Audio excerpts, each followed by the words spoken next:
They say, but everyone has flaws. And to that I say, actually no. Because if forgetting to close the cabinet is a flaw, and cheating on your girlfriend is also a flaw, then the word has lost all meaning. It's like saying I accidentally left the stove on once, and someone else goes, oh same, I committed tax fraud. Okay, not the same. But thank you for sharing, Kyle.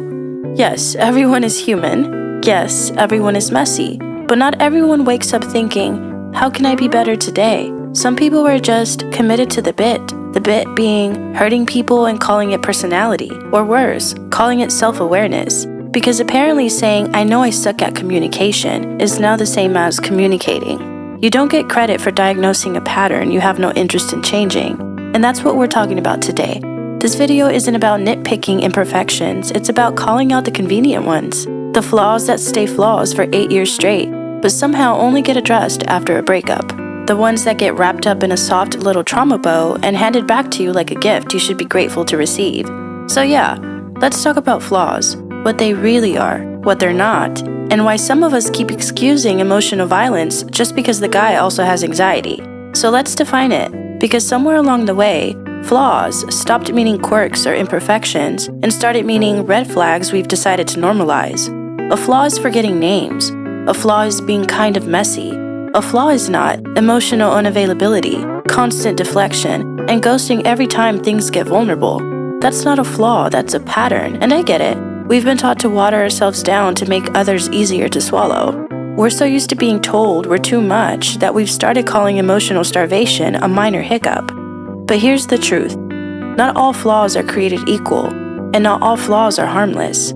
There's a big difference between being flawed and being unsafe. There's a big difference between having issues and having no intention of addressing them, because you can't build a safe relationship with someone who treats accountability like a threat. And you shouldn't have to keep shrinking just to fit what someone else refuses to outgrow.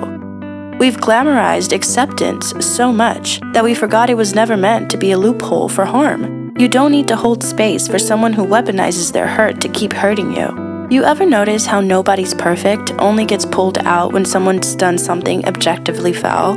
Like they'll forget your birthday, flirt with their ex, emotionally disappear for a week, and the response is, babe, I'm not perfect.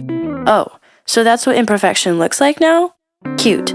Next time I pay my rent late, I'll just tell my landlord, hey, no one's perfect, I'm sure you'll understand. Let's be honest, the whole everyone has flaws line has become a get-out-of-growth free card, a way to downplay harm as if it's just a cute little personality trait. But here's the thing. There's a difference between flaws and behaviors that require an apology, a plan, and proof that it's not going to happen again. Because when someone says, okay, but I'm trying, I want to know, trying what? Trying to change a real pattern? Or just trying to make their flaws sound poetic? Because somewhere along the way, flawed stopped meaning human and started meaning immune to criticism. It's become this magic word people hide behind, like if they say, I know I shut down emotionally, but I'm flawed. It cancels out the impact, as if naming the issue counts as fixing it. But self-awareness isn't the finish line. It's the starting point. You don't get extra credit for admitting a problem you still have no intention of solving. I mean, yeah, I messed up, but nobody's perfect. Right, and I left my laundry in the washer for 3 days, but I didn't emotionally neglect anyone in the process. Okay, but I've got flaws. Same. One of mine is thinking I can fix men with empathy. Here's the question no one's asking enough. Is it a flaw, or just a habit they refuse to outgrow? Because a lot of what we're calling flaws are actually just unchallenged behaviors, things that could be unlearned if they wanted to. It's not a flaw if it's been hurting people for years and they've never done anything about it. That's not imperfection, that's comfort. That's routine. That's, this is just how I am, but make it your problem. And let's be real. You've probably been told your own flaws were things you needed to fix immediately. Too sensitive? You worked on regulating. Too anxious? You journaled, therapized, meditated, spiraled, healed. Meanwhile, they're out here being emotionally absent and calling it a communication style. We're not judging people for having flaws. We're calling out the double standard of who's expected to evolve and who gets handed excuses instead. Because a flaw isn't just a trait, it's a test. And some people keep failing it while expecting you to grade on a curve. It's really easy to say you're working on yourself. It's a lot harder to prove it, and some people get really good at saying the right things. I'm trying. I know I have stuff to work on. I'm aware of how I am. Okay, and what are you actually doing about it? Because repeating self-awareness lines you read on Instagram is not the same thing as showing up differently. If someone's growth always sounds like a quote, but never looks like a shift in how they treat you, that's not progress, that's just BS. I know I've made mistakes, but I'm working on myself. How? I've been reflecting, like, a lot.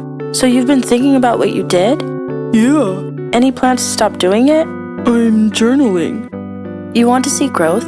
Look for how someone handles discomfort. Look for how they react when you bring up a boundary. Look at whether the conversations you had 6 months ago are still the same ones you're having today. Words don't heal relationships, actions do. Consistency does. Owning it without spiraling, blaming, or making it about their trauma does. And if they keep saying, I'm working on it, but nothing ever changes, at some point it's not a work in progress, it's just who they are. At some point, you have to stop calling it a flaw when it's just a choice they keep making, because that's what patterns are. Choices. Not always conscious, not always malicious, but choices still. And if someone refuses to look at the impact they're having, if they dismiss, minimize, or joke every time you bring it up, they're not being flawed. They're being avoidant. They're being defensive. They're being emotionally lazy. There's a difference. It's not your job to decode them, to therapize them, to keep finding softer ways to say, this hurts me. Because someone who cares won't need you to repeat yourself 8 different ways before they take you seriously. And if the same behaviors keep showing up, the shutdowns, the dismissiveness, the lack of effort, you have to stop calling it potential. You have to stop calling it love. Because love without accountability isn't love, it's convenience. And staying just because you understand them doesn't mean you're growing. It just means you're used to being hurt. So yes, everyone has flaws, but not everyone is willing to face them. Not everyone wants to grow. Not everyone sees the way they show up as a problem, especially if you keep adjusting yourself to make it easier. And maybe that's the hardest pill to swallow, that someone can have good intentions and still leave you feeling empty, that someone can know they have work to do and still choose not to do it. But you don't have to stay just because they're self-aware. You don't have to settle for someone who knows they're hurting you and keeps doing it anyway. Flaws don't make someone unlovable, but they do make them responsible. And it is not your job to carry the weight of what someone else refuses to unpack. So the next time someone says, but everyone has flaws, remember, that's true, but not everyone is safe to love through them, and not everyone deserves the version of you that's already done the work. They say, but everyone has flaws. And sure, some people forget to text back, and some people emotionally disappear for 3 days, then come back like nothing happened. Call it a flaw if you want. I call it not my problem anymore. So if you're looking for someone who actually owns their flaws, shows up consistently and never ghosts you, hi, it's me. I make videos like this twice a week. Subscribe, because that flaw of yours where you only date potential, we're working on that. Don't forget, subscriptions are my love language. I'll see you in the next one.